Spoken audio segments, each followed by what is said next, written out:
Right guys, welcome to another episode of Total Carping. We've returned to Trilakes, a lake that me and Josh absolutely adore. We spent a lot of time down here a couple of years ago and had some absolutely stunning fish. It's one of those rare day tickets that all the fish you catch are in really good condition, Josh, aren't they? Absolutely lovely fish in there. Honestly, you can't fault anything about the fishery really. Like I say, we fished it on and off for the last 2 years, but back in the day we fished it week in and week out, and we sort of started missing it, so we thought we'd come over for a cheeky day session and try and catch some of the beauties that are here.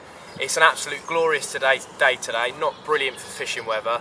The sun's really high in it and it's actually quite warm, but it's going to warm the water temperature up, so maybe a little crack at zigs later, mate. I think, yeah, we've got a few tricks up our sleeve. I reckon we'll be able to bag a bite. There's only one other angler here and he's already off the mark with an 18-pound common, which I went round and photographed for him, so I think, fingers crossed, signs are good for us, mate. Yeah, I even brought floater kit with me today, because I looked at the forecast, so you never know. Let's see what happens anyway. Let's go.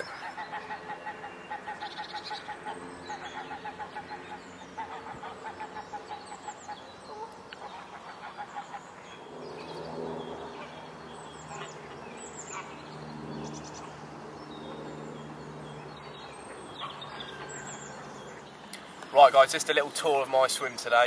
It's probably one of the best swims I've ever fished actually. I've had a lot of fish out of here. And it's probably the best way of describing this swim is carp soup, because you've got a snaggy tree line just behind me.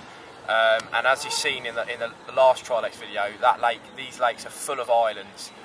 So I've got a bait pinned right in tight to that island, clipped up nice and tight. And I've got my right hand rod on a bush out there. That's a very, very productive spot, particularly in the morning. I haven't had anything yet off it. I've got a hinge stiff rig with a TNT pop-up on there. I like the colour of the TNT because it looks washed out, and I'm pretty sure fish like washed out bait in here. Yeah, so it's very silty. There's some softer spots as well, and I'm fishing locked up. I'm fishing nice and tight to those bushes, so I don't want to be losing them. So there's my swim.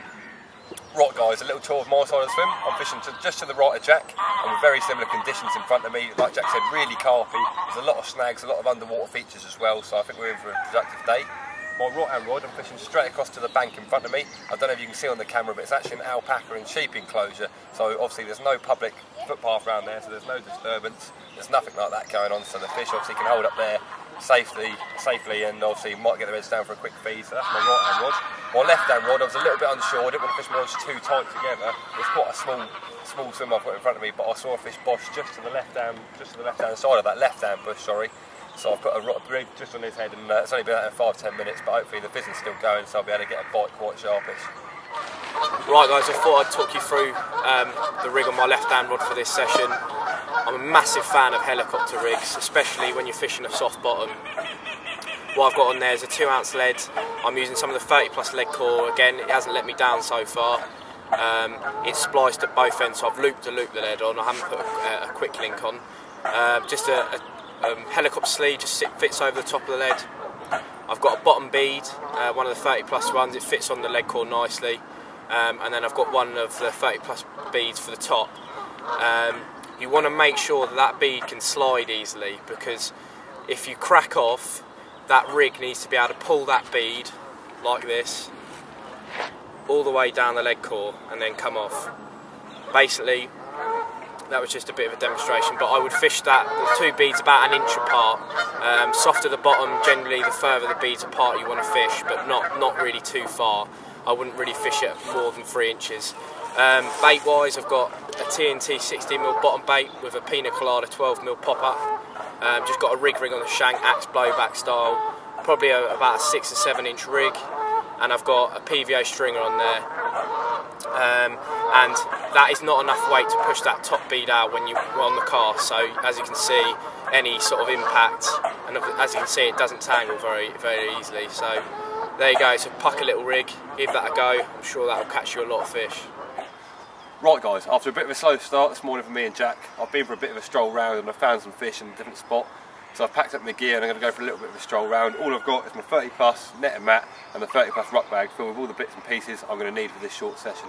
So I'll see you shortly out with a fish in the net.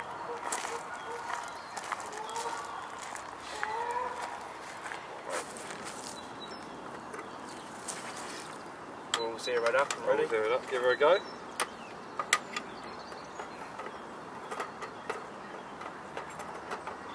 doing what? Odd side of the honours? Grab that up there, mate, grab that up there. She is £20 and 8 ounces. Do you want to get the camera? Show everyone. £20, 8 ounces. I'll bring the camera in so you can have a quick view on that.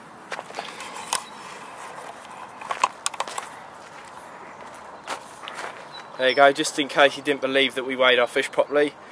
I'm using the 30 plus weigh crook. It comes with the 30 plus net system, you get everything included.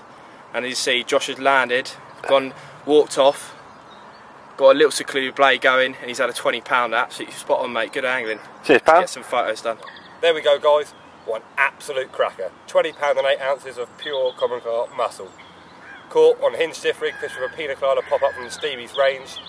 Picked my gear up from the swim with me and Jack were in this morning, didn't see too much going on, found a few fish feeding, bossed this one on the head, and this cracker took it. Absolutely stunning fish, and this is the reason me and Jack are going to be spending a lot more time at this venue this year. Let's slip her back, you beauty. Oh, let's get that. An epic battle with this one, so let's make sure she's fully recovered. Get some water going through her gills, make sure her head's up, facing the right direction. Just going to take a minute. Oh. And she's off. Get in. Boom.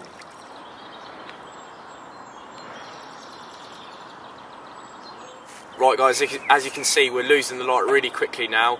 Unfortunately, the afternoon after Josh's lovely fish has passed through without anything happening. No fish showing whatsoever. However, we've just noticed a fish crash in the corner, haven't we, Josh?